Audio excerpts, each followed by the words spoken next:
নমস্কার দর্শকবৃন্দ, আজকে আপনাদের সামনে নিয়ে এসেছি কলকাতা বারাণসী এক্সপ্রেসওয়ের একটা নতুন আপডেট। আপনারা দেখলে বা শুনলে অবাক হয়ে যাবেন যে কাজ চলছে। হ্যাঁ, কাজ চলছে 100%। আমি বলছি কাজ চলছে, অন ফিল্ড চলছে। অবশ্যই যারা পশ্চিম মেদিনীপুর, যারা বাঁকুড়া, যারা পুরুলিয়ার মানে আমার দর্শক রয়েছেন, তারা অবশ্যই আপনাদের অঞ্চল ভেদে, আমি যে ব্লকগুলোর আগে যে এপিসোড আমি করেছিলাম সেখানে ব্লক মৌজা ধরে আমি বলে দিয়েছিলাম। অনেকেই প্রশ্ন করেছে তাহলে আমাদের এর মৌজা ভিত্তিক কখন চিঠি আসবে। অবশ্যই চিঠি আসবে না নয়। এই মুহূর্তে যেটা বিশেষ গুরুত্বপূর্ণ সেই যে খবরটা আমি নিয়ে এসেছি সেটা হচ্ছে যে আপনাদের ল্যান্ড ম্যাপিং কাজ চলছে বাঁকুড়া জেলায়। আমরা কোথায় বলছি? বাঁকুড়া জেলায়। কোনখানে? বাঁকুড়া জেলায়, যেটা জঙ্গলমহলের অধীনে, মানে ফরেস্টে যেখানে রয়েছে সেই দিক থেকে পুরুলিয়ার দিকে এগুচ্ছে। হয়তো বাঁকুড়া পুরুলিয়ার দিকে কয়েকদিনের মধ্যে হয়তো যেতে পারে। এই মুহূর্তে এখন এই মুহূর্তের আপডেট আমি অবশ্যই দিচ্ছি।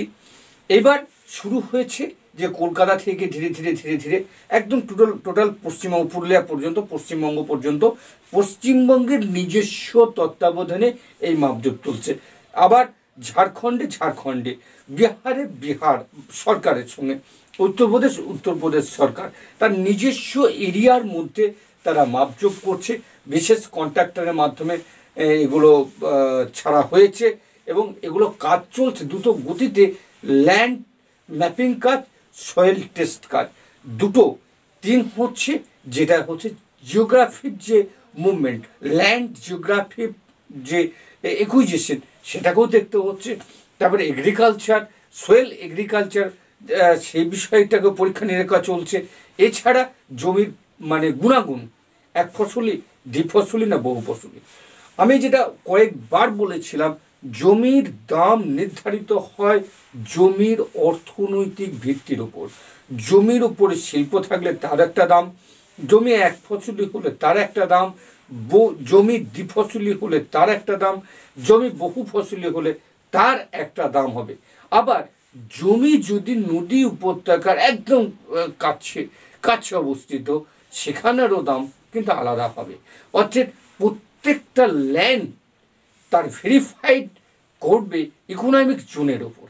ইকোনমিক জোন যেমন হচ্ছে বর্ধমান শহর, তৎসংলগ্ন অঞ্চল যদি হয় তার দাম কিন্তু আলাদা হবে।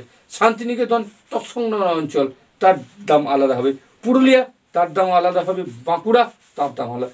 প্রত্যেকটা অঞ্চল ফেলের অর্থনৈতিক অবস্থার উপর নির্ভর করে জমির দাম কত হতে পারে সে বিষয়ে কিন্তু মানে একটা বিশেষ কমিশন কাজ করছে বা কাজ করবে। এখন বিভিন্ন এডিও সাহেব, বিডিও সাহেব, ল্যান্ড অফিসার, এদের মাধ্যমে বিভিন্ন ক্যাম্প করে বিভিন্ন জায়গার উপর দিয়ে, যে সমস্ত জায়গার উপর দিয়ে এই রাস্তাটা গেছে সেই জায়গায় এখন মাপজোপ চলছে। মাপজোপ চলার পর ফের যখন এই ডাটাগুলো সেন্ট্রাল গভর্নমেন্টের কাছে যাবে, সেন্ট্রাল গভর্নমেন্টের কাছে যাওয়ার পর সেন্ট্রাল গভর্নমেন্ট আবার রাজ্য সরকারের কাছে পারমিশন চাইবে। পারমিশন চাওয়ার পর গেজেট হবে, গেজেটের পর বিজ্ঞপ্তি বেরোবে, বিজ্ঞপ্তি বেরোনোর পর আপনাদের হাতে আসবে নোটিশ।